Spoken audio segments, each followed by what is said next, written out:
Hello guys, welcome back to our channel. So ఇన్స్టాలో trend అవుతున్న ఇలాంటి జిబ్లీ ఇమేజెస్ ఎలా క్రియేట్ చేసుకోవాలో చెప్తాను. సో స్కిప్ చేయకుండా ఎండ్ వరకు అయితే చూడండి. ఇవి 2-3 డేస్ నుండి మన ఇన్స్టాలో హల్చల్గా ట్రెండ్ అవుతున్నాయి. సో మీ ఫోన్లోనే మీ ఫొటోస్తో క్రియేట్ చేసుకోండి. అండ్ ప్లేస్టోర్లోకి వెళ్ళి గ్రోక్ అనే యాప్ అయితే డౌన్లోడ్ చేసుకోండి. ఫస్ట్ ఆఫ్ ఆల్ డౌన్లోడ్ చేసుకున్నాక మీది ఈమెయిల్ ఆర్ ఏదో ఒక నెంబర్తో అయితే ఫస్ట్ ఆఫ్ ఆల్ లాగిన్ కండి. అండ్ అది డౌన్లోడ్ కాగానే మీరు ఓపెన్ చేయండి. ఓపెన్ చేసేస్తే మీకైతే ఈ విధంగా లాగిన్ సైన్ ఇన్ చూపిస్తుంది. అక్కడ మీ మెయిల్తో అయితే లాగిన్ అయితే అవ్వండి. సో అది మీరు ఊకే మనం లాగిన్ అయ్యేటప్పుడు బ్యాక్కి వెళ్ళిపోతుంటుంది. సో జాగ్రత్తగా మనమైతే హ్యాండిల్ చేయాలి. సో మీరైతే ఫస్ట్ ఆఫ్ ఆల్ లాగిన్ ఏదో ఒక మెయిల్ ఇచ్చేసి లాగిన్ అయితే అయ్యాక మనకి ఇంటర్ఫేస్ ఈ విధంగా వస్తుంది. వచ్చాక ఇప్పుడు మీకు ప్లస్ సింబల్ కనిపిస్తుంది కదా, దానిపై క్లిక్ చేస్తే మనకు ఈ విధంగా ఫొటోస్ అయితే వస్తాయి. మీ గ్యాలరీలో ఉన్న ఏదో ఒక మీకు నచ్చిన ఫొటోస్ అయితే సెలెక్ట్ చేసుకోండి. సెలెక్ట్ చేసుకున్నాక నేను ప్రాసెస్ ఏంటో చెప్తాను.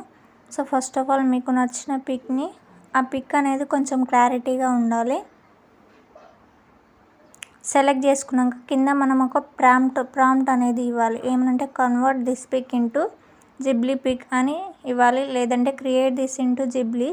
సో ఆ పిక్ అయితే నాకైతే వర్కౌట్ కాలేదు. ఇంకో పిక్ని సెలెక్ట్ చేసుకున్నాను. ఈ విధంగా పిక్ సెలెక్ట్ చేసుకొని convert into the Ghibli style అని మీరైతే సెండ్ చేసేసి సెండ్ చేయండి గ్రోక్కి.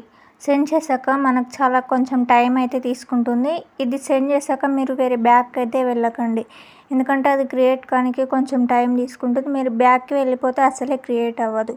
సో ఈ విధంగా కొంచెం సేపు మనకైతే టైం తీసుకున్నాక ఈ విధంగా జిబ్లీ స్టైల్లో మనం సెండ్ చేసిన పిక్ అయితే మనకు బ్యూటిఫుల్గా అయితే వస్తుంది. ఈ విధంగా మీరు ఏ ఫొటోస్నైనా క్రియేట్ చేసుకోవచ్చు. ఆ పిక్ జనరేట్ కానీ దానిపై క్లిక్ చేసి పైన 3 డాట్స్ పై క్లిక్ చేసి సేవ్ చేస్తే మన గ్యాలరీలోకి అయితే సేవ్ అవుతుంది. అండ్ 2 times డౌన్లోడ్ చేసుకోండి. అండ్ అలాగైతే మనకైతే డౌన్లోడ్ అవుతుంది. సో మళ్ళీ మీకు బ్యాక్ వచ్చేస్తే అది ఒకవేళ డౌన్లోడ్ కాకపోవచ్చు. సో 2 times చేసుకోవడం better. Thank you for watching.